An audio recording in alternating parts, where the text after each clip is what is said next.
It's Top 5 Wednesday!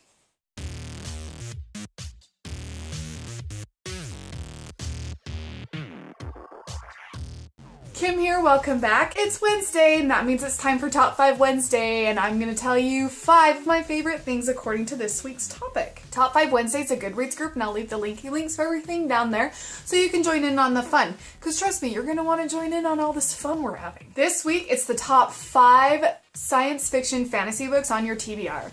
And let me tell you, I got a lot of fantasy on my TBR. Not a ton of science fiction, which is kind of sad because I actually really like reading it, but I got some books for you today.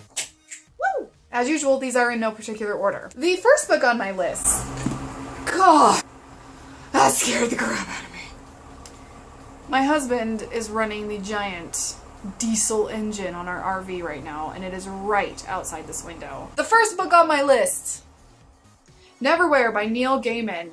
I've had this on my TBR for 1,000 years. You've probably seen it 1,000 times on TBR videos. Like, I need to get to this, and it's gonna happen eventually, and maybe it's just not the right time in my life for me to be reading this. As far as I know, this is about a guy who kind of stumbles into a mirror world or another world or an alternate universe or something, and then supernatural things happen.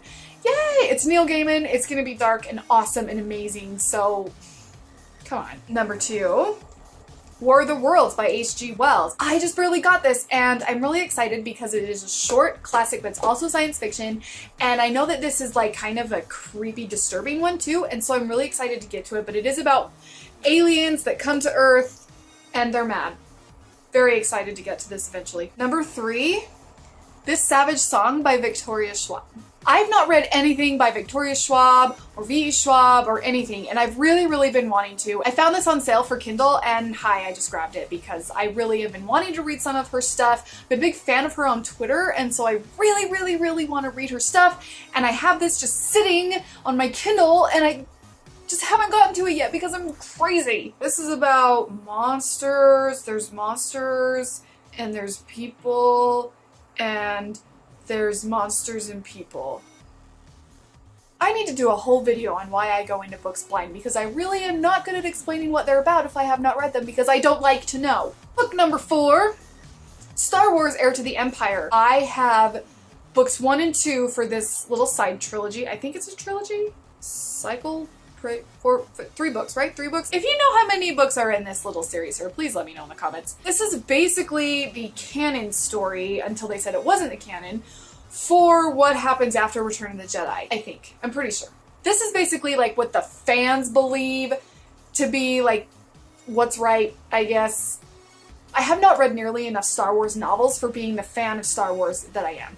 And while I actually really did love the Star Wars movie that came out that kind of like crisscrossed with this and kind of made this obsolete or whatever, I still really want to read this. I really like Star Wars novels, and so I really want to get to this eventually because I need to have read this. The last book, number 5, Fablehaven by Brandon Mull. I just had this in my TBR video. I've just been wanting to get to this for months, and it has not happened for me yet, and hopefully it'll happen for me this month, but this is one that I just really want to be reading, but it is about a sanctuary of supernatural creatures, guys. Fantasy creatures in a sanctuary. Those are the top 5 science fiction and fantasy novels on my TBR. Let me know some of the books you've been dying to get to. Let me know if you do Top 5 Wednesday because I love to be watching those videos. Do I need to mention the travel channel? Do I still need to do that? There's a link at the end of the video. Thanks so much for watching, you guys. Subscribe if you haven't already. I love you all, and we'll see you later.